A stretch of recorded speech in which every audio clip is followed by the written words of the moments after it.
Welcome once again as we continue our journey to the 2010 FIFA World Cup to be held in South Africa in June.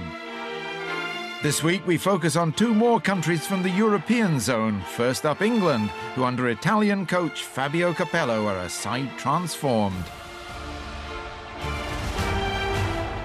The team qualified in some style for the finals, finishing as top scorers in the region.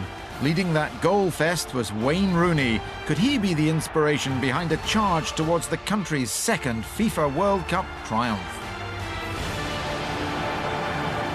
4 decades have passed since England lifted a major trophy, but Greece were champions of Europe just 6 years ago. Elation turned to bitter disappointment, though, as the unlikely winners of Euro 2004 failed to qualify for the FIFA World Cup in Germany 2 years ago. But now the Greeks are back at football's premier event, and their veteran coach Otto Rehhagel will be desperate to repeat the shock success of 2004.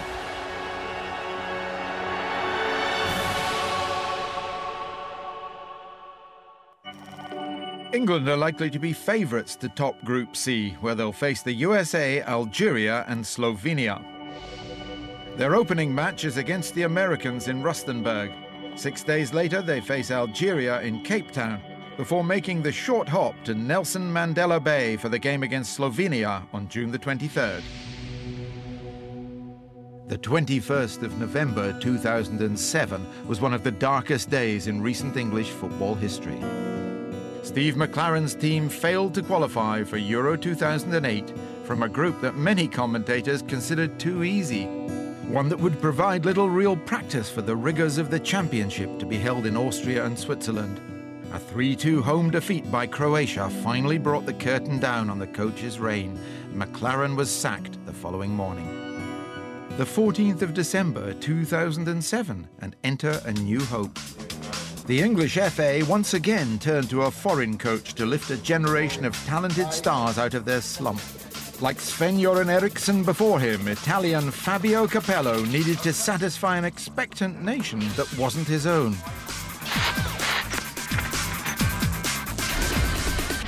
During the training, I saw the fantastic players. Technically, physically, and with the spirit. But when we played against Switzerland, the first game in Wembley, I understand that I have to work a lot in the mind of the players.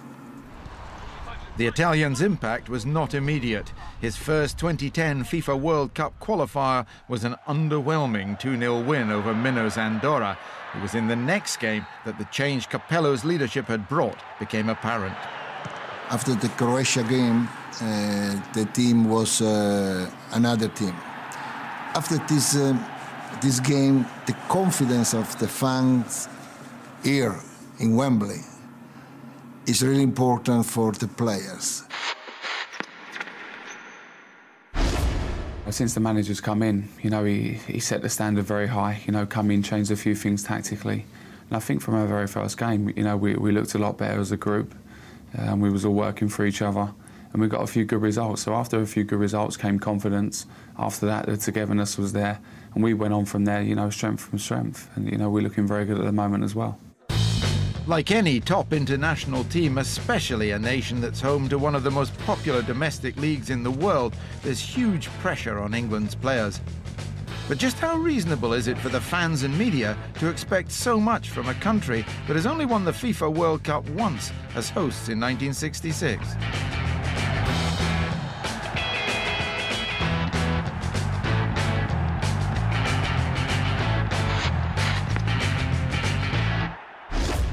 They want their country to win things, to win World Cups, to win European Championships, you know, to win every game. You know, England has a lot of top players, and you know, the target should be at the highest levels. We have to deal with the expectation and the pressure. You know, we're playing for England.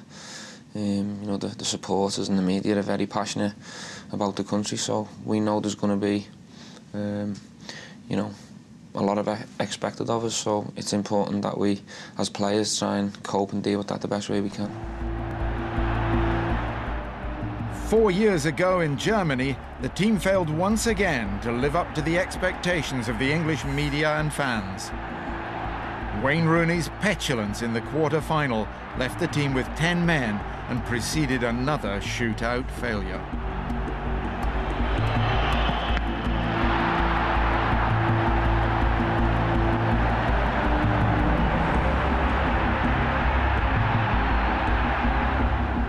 A nation knocked out of major tournaments via penalties 4 times in the previous 16 years once again suffered heartbreak. This, though, is a new England. Strike like lightning, yeah! And a new Wayne Rooney. Here comes the Rooney man. Currently enjoying the form of his career, the fall guy of Germany 2006 has been instrumental in England's qualification. Rooney is an incredible player. During the training, sometime I told him, Rooney, stop the training, you have to go to the dressing room. No, I want to stay here. Rooney, please, you are in good moment. Go to the dressing room. No, I prefer to stay here. He's really a really fantastic player, and he wants to training every day to improve. He's one of the best players that I trained in my life.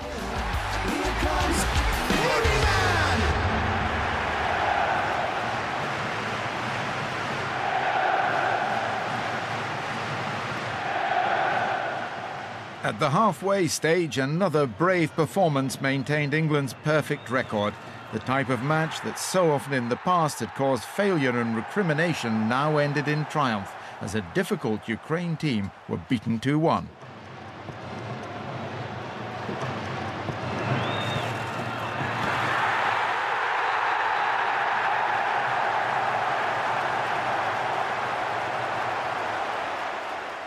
Ukraine had scored the goal with Shevchenko, and at the end, more or less at the end of the game, at 10 minutes after the end.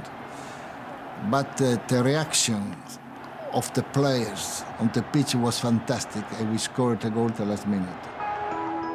I think if you look at the whole campaign, we were very consistent, difficult team to beat, and we put in some very good performances, but the most important thing is that we still need to keep trying to improve and keep working hard.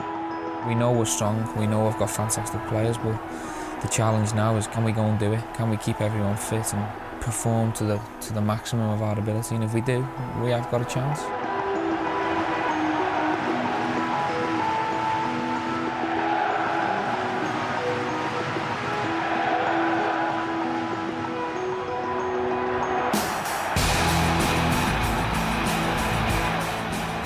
Confidence was never more in evidence than when England entertained Croatia once again at Wembley. Almost 2 years after missing out on Euro 2008, England now had the chance to exorcise their demons and seal qualification for South Africa. The symmetry of earning their place against Croatia will not have been lost on the Italian or his team, but he'll be hoping to avoid any further historical poignancies in South Africa.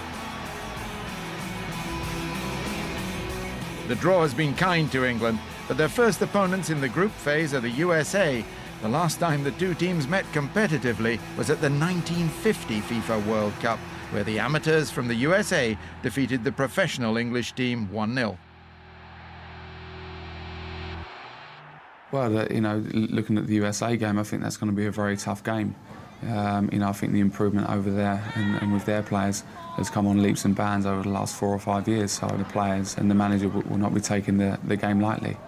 Well, I think we're pleased with the draw.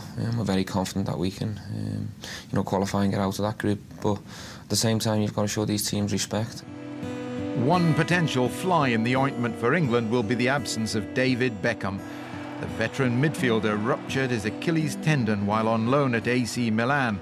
And whilst the 34-year-old is no longer a starter for his country, his dead ball prowess could be sorely missed come June. Capello still has a wealth of talent available, and despite fitness doubts over key personnel like Ashley Cole, the Italian will hope to make history by becoming the first manager to win the FIFA World Cup for a country that isn't his own. The time has come for the foreign managers to win the World Cup. I'm sure that with my players, the England players, we can do this. The manager said, you know, once we qualified, we're only halfway there, we've done, and we've achieved nothing yet. I've been lucky enough to have some magnificent nights in a Liverpool shirt, and it'd be really nice to go and experience being successful for England, and that'd be to get to a World Cup final. Achieve that and a whole new generation of England fans might just get another star on their shirts.